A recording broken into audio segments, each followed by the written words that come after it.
तो सबसे पहले हम बात करते हैं कैल्शियम की, ठीक है। तो देखिए कैल्शियम में दो टाइप के बनते हैं, कैल्शियम ऑक्जेलेट और कैल्शियम फॉस्फेट, ठीक है। तो सबसे पहले कैल्शियम ऑक्जेलेट की बात करते हैं, क्योंकि यही मोस्ट कॉमन होता है और 85% केसेस में जो रीनल स्टोन होते हैं ये कैल्शियम ऑक्जेलेट की वजह से बनता है, ठीक है। तो देखिए कैल्शियम ऑक्जेलेट ये बनता है, और ये क्यों बनता है, तो हाइपोसिट्रेट्यूरिया की वजह से, ठीक है। हाइपोसिट्रेट्यूरिया ये कैल्शियम ऑक्जेलेट का फॉर्मेशन करता है, क्यों। तो ये देखिए हम यहाँ पे एक चीज़ और बताएं कि स्टोन इनहिबिटिंग फैक्टर हमारी बॉडी में जो होते हैं ना, ये सिट्रेट एंड टॉम हॉर्सफॉल प्रोटीन, ठीक है, ये दोनों जो होते हैं ये स्टोन इनहिबिटिंग फैक्टर होते हैं, ठीक है। तो अब क्या होगा, जब हाइपोसिट्रेट्यूरिया होगा, यानी हमारी डाइट में सिट्रेट नहीं प्रेजेंट होगा, उसकी वजह से यूरिन में भी कम सिट्रेट प्रेजेंट होगा, तो ये जब देखिए ये स्टोन इनहिबिटिंग फैक्टर है, और जब ये नहीं प्रेजेंट होगा इसकी वजह से हमको कैल्शियम ऑक्जेलेट का फॉर्मेशन देखने को मिलेगा। तो ये हुआ। एक्सरे फाइंडिंग की बात करें तो रेडियो पे, यानी हमको ये एक्सरे में दिखाई देगा, ठीक है। और सिटी फाइंडिंग की बात करें तो ये हाइपर डेंस होगा, ठीक है। तो हाइपर डेंस का मतलब क्या है कि एक्सरे को ये कम पार होने देगा। जब एक्सरे को कम पार होने देगा तो देखिए जितना ज़्यादा डेंसिटी होती है ना, एक्स रेज उतनी कम पार होती हैं और उतना ज़्यादा वाइड अपीयर होता है। देखिए एयर की डेंसिटी सबसे कम होती है, तो इस वजह से एयर देखिए ब्लैक दिखाई देती है, और बोन की डेंसिटी सबसे ज़्यादा होती है, ठीक है। तो बोन देखिए हमको वाइट दिखाई देती है। तो यहाँ पे हाइपर डेंस का मतलब क्या हुआ कि हमको जब सिटी हम करेंगे तो हम यहाँ पे वाइट अपीयरेंस देखेंगे। इसी वजह से सिटी जो होता है ये नॉन कॉन्ट्रास्ट सिटी, ये इन्वेस्टिगेशन ऑफ चॉइस है रीनल स्टोन में। अभी आगे हम बताते हैं, ठीक है। यहाँ पे तो एक्सरे से भी हम पा जाएंगे, लेकिन सिटी से भी मिलेगा। और सिटी क्यों इन्वेस्टिगेशन ऑफ चॉइस है, अभी आगे जब हमारा सारा टॉपिक खत्म होगा तो पता चल जाएगा। और ये देखिए कैल्शियम जो होता है, कैल्शियम ऑक्सलेट दो टाइप के होते हैं, ठीक है। एक होता है डाईहाइड्रेट और एक होता है मोनोहाइड्रेट। अगर डाईहाइड्रेट है ना तो इसके क्रिस्टल जो होंगे ये इन्वलप शेप के होंगे, ठीक है, अगर डाईहाइड्रेट है। अगर मोनोहाइड्रेट है तो इसके क्रिस्टल जो होंगे ये डंबल शेप के होंगे, ठीक है। ये चीज़ हो गई। तो ये देखिए ये इन्वलप शेप वाला यहाँ पे देखिए दिखाया गया है, ये देखिए ये इन्वलप शेप में प्रेजेंट है, ठीक है। देखिए ये, ठीक, तो ये डाईहाइड्रेट क्रिस्टल है, ठीक है। ये हो गया। और उसके बाद फिर आगे देखिए नोट्स में क्या बताया गया, तो ये कैल्शियम स्टोन मोस्ट कॉमन, ठीक है। तो ये जो कैल्शियम स्टोन है ना, ये कैल्शियम स्टोन मोस्ट कॉमन होता है 80% में। अच्छा ठीक है, हम शुरू में 85 बोले थे ना, ये नहीं, यहाँ पे देखिए 80%, ठीक है। 80% जो होता है कैल्शियम स्टोन होता है। और इसमें भी देखिए calcium oxalate more common than calcium phosphate stone. तो ये जो कैल्शियम ऑक्जेलेट है ना, ये कैल्शियम ऑक्जेलेट ज़्यादा कॉमन होता है कैल्शियम फॉस्फेट से, ठीक है। देखिए कैल्शियम फॉस्फेट कम कॉमन होता है, कैल्शियम ऑक्जेलेट का स्टोन जो होता है ज़्यादा कॉमन होता है। और ओवरऑल कैल्शियम की बात करें तो ये 80% होता है, ठीक है। 80% में से मोस्ट कॉमन ये वाला होता है और ये वाला लेस कॉमन होता है, ठीक। ये चीज़ हो गई।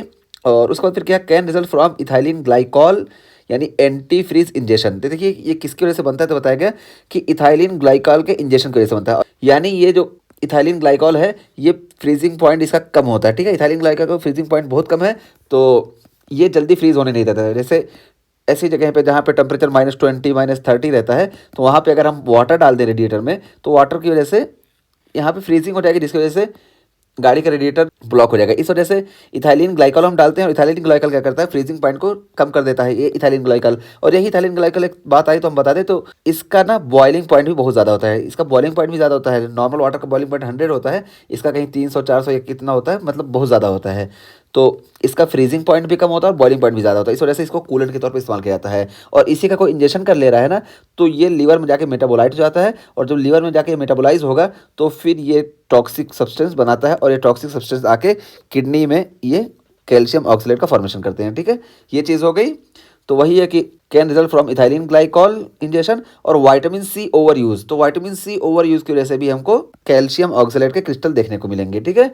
और हाइपोसिट्रेट्यूरिया, और हाइपोसिट्रेट्यूरिया भी ये कैल्शियम ऑक्सलेट का फॉर्मेशन कराएगा। और हाइपोसिट्रेट्यूरिया क्यों काज करेगा, पता है कि सिट्रेट जो होता है ये स्टोन इनहिबिटिंग फैक्टर होता है, और जब ये नहीं रहेगा तब किडनी में हमको स्टोन का फॉर्मेशन देखने को मिलेगा। तो ये usually associated with decrease urine pH, ठीक है।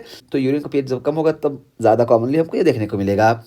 और उसके बाद फिर देखिए माल एब्जॉर्प्शन की वजह से भी हमको देखने को मिलेगा। जैसे माल एब्जॉर्प्शन में कौन सी डिजीज़ है, तो इसमें माल एब्जॉर्प्शन में क्यों देखने को मिलता है, तो सबसे पहले बताएं कि माल एब्जॉर्प्शन में देखिए फैट जो होता है ना, फैट ज़्यादा एब्जॉर्व नहीं होगा, तो फैट कैल्शियम से बाइंड कर लेगा, ठीक है।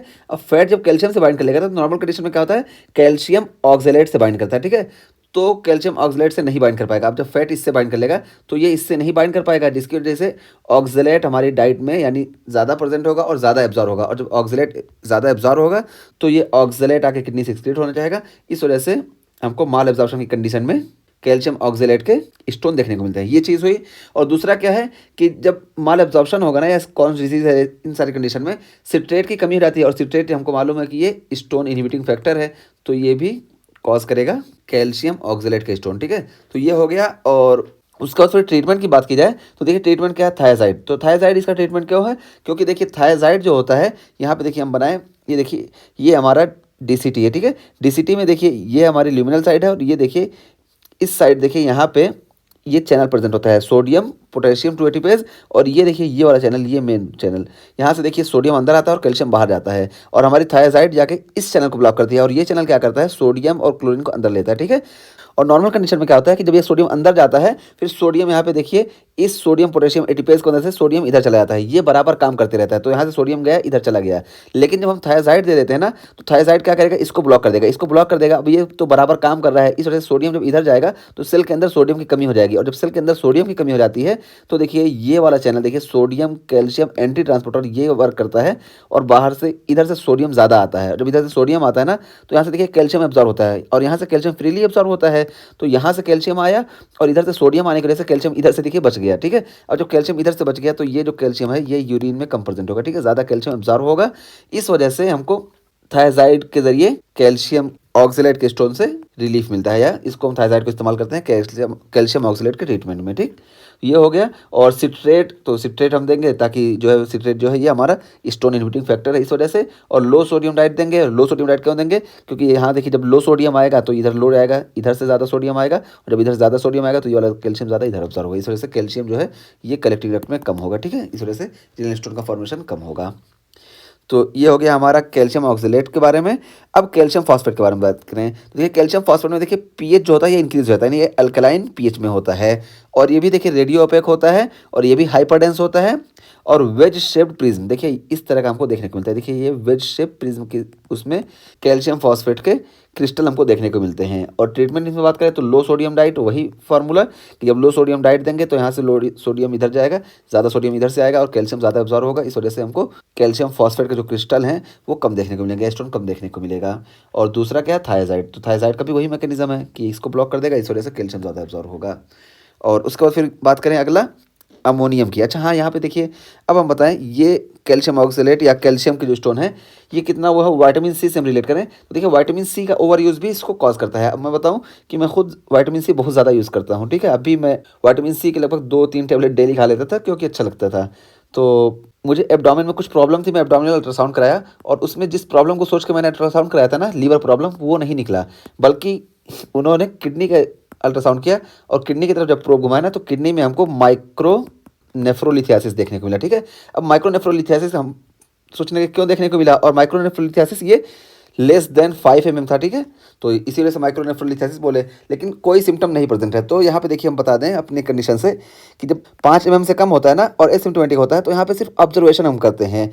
तो मुझे जो ये रीनल स्टोन या माइक्रो नेफ्रोलिथियासिस हुआ ये देखिए यहाँ से हम रिलेट कर रहे हैं कि ये विटामिन सी के ओवर यूज से हुआ और अभी ये लेस देन 5 mm था, इस वजह से मुझे पता नहीं चला। अब यहाँ पे हम ट्रीटमेंट क्या करेंगे, मैं कोई ट्रीटमेंट नहीं करता हूँ, सिर्फ वाटर इनटेक मैंने बढ़ा दिया क्योंकि ये एसिम्प्टोमेटिक है और इस कंडीशन में हम इसको पानी ज़्यादा लेके कर सकते हैं। अगर 5 mm से ज़्यादा होता तब हम कोई ट्रीटमेंट करते, तो ये हम यहाँ पे बता दिए कि 5 mm से अगर कम है तो हमको ट्रीटमेंट की ज़रूरत नहीं है, ठीक। तो ये चीज़ हुई। और अब आगे ये बात करते हैं अमोनियम मैग्नीशियम फॉस्फेट की, ठीक है।